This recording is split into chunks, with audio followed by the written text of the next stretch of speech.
G'day YouTube, Warbles on a lot here.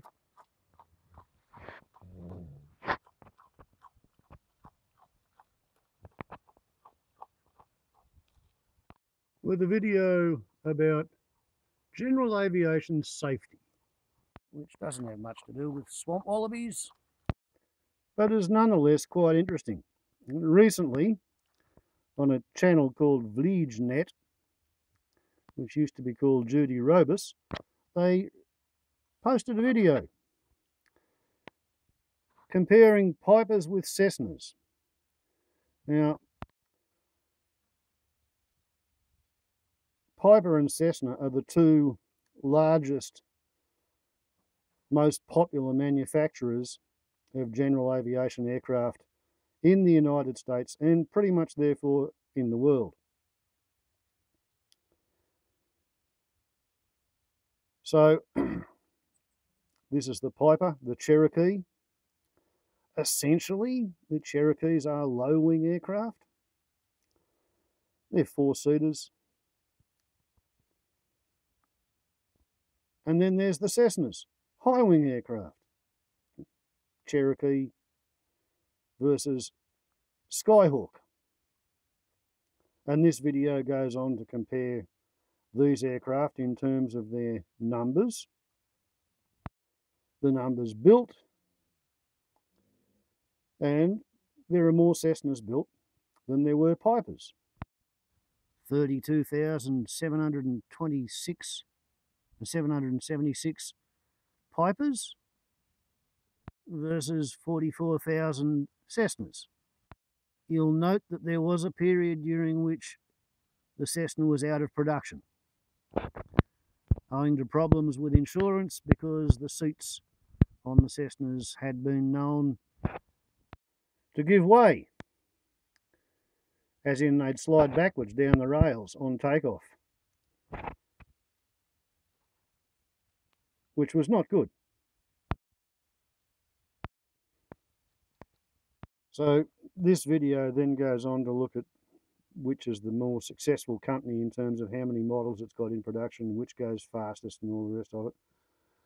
And the video makers particularly thought that the Cessna was the better aeroplane, as you see again. Then they gave us single-engine piston aircraft statistics, and they were quite interesting.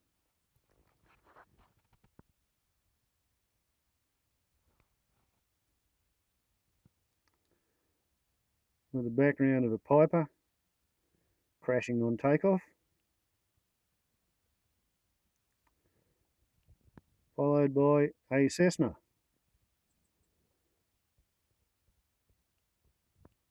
crashing on landing. And I found those statistics were interesting, but I wanted to break them down a bit. Yeah, the video is virtually an ad for Cessna over Piper. Instead of considering the two top-selling models of the two companies, single-engined aircraft statistics, 1970 to 2016, we're talking all single-engine Pipers and all single-engine Cessnas. Piper 50,213, Cessna 78,843. If we combine the figures, 129,056 built, 59.69% of them, almost 60%, are either the Cherokees or the Skyhawks, which in itself is statistically interesting. And on a graph, it looks like this.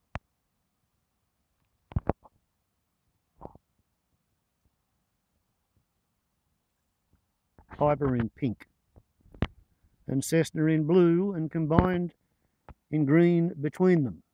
23,467 of those 50,213 Pipers crashed, had accidents, whereas 39,572 of the Cessnas crashed or had accidents, which looks like that. 63,039 out of 129,056. So very close to half of all the single-engined light general aviation aeroplanes built in the top 2 selling brands, about half of them crashed. 46% of the Pipers crashed versus 52% of the Cessnas crashed. So 13% higher crash rate for the Cessnas compared to the Pipers, which looks like that when you put it on a scale by comparison. Then we discover that the 23,467 crashed Pipers killed 4,626 people, whereas the 39,572 crashed Cessnas killed 6,151, which looks like that on the graph. So overall, Cessnas crash more and they kill more. There's your crash rate, there's your kill rate. So your Cessnas have a crash to kill rate of 15.54%. If you crash in a Cessna, you got a 15.54% chance of dying. Whereas 4,626 deaths out of 23,467 crashes, that gives you a death rate per crash of 19.68%, which is actually 25% higher chance of dying in a crashed Piper than if you're in a crashed Cessna. So that's your crash to kill rate. So you're very much better off if you're going to crash in a Cessna than if you're going to be crashing in a Piper. Gives you a slightly different view of the graph, doesn't it? 25% higher death rate in the crashed Piper compared to the crashed Cessna. So with 78,843 airframes generating 6,151 crashes, it means your airframe kill rate is 8.21%. Yeah? So if you build 1,000 aeroplanes, 82 of them are going to kill someone. Build 100, bit over 8 are going to kill someone. Maybe kill someone and put somebody else in hospital for the rest of their life as a quadriplegic. And that is with your Cessna single-engined light general aviation aeroplanes. About 1 in every 12 aeroplanes they build is going to kill someone, because that's what 8% means, 1 in 12. With your Piper, 50,000 aeroplanes built, killed 4,626 people. Your airframe kill rate is 9.21%, a full percentage above that of the Cessna. Now 1% as a fraction of 8.21% means that it's 12.18% more deadly as an aeroplane compared to the Cessnas. And so finally, you can see the end of the graph.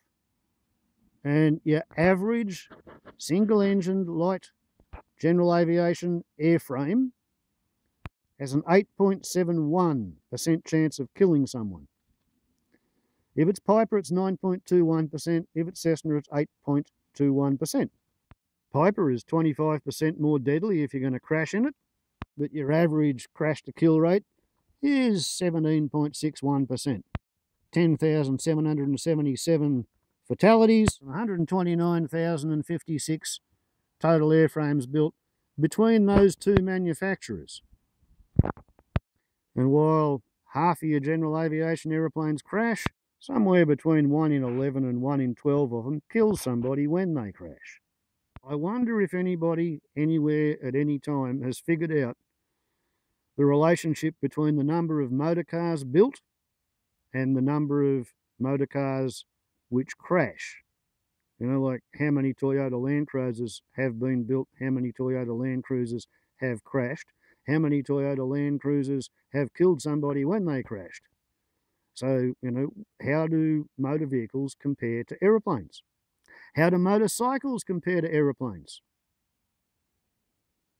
I'm sure more than half the motorcycles built crash. I don't know whether half the cars built crash. An interesting question, is it not? Warbles on a lot to YouTube.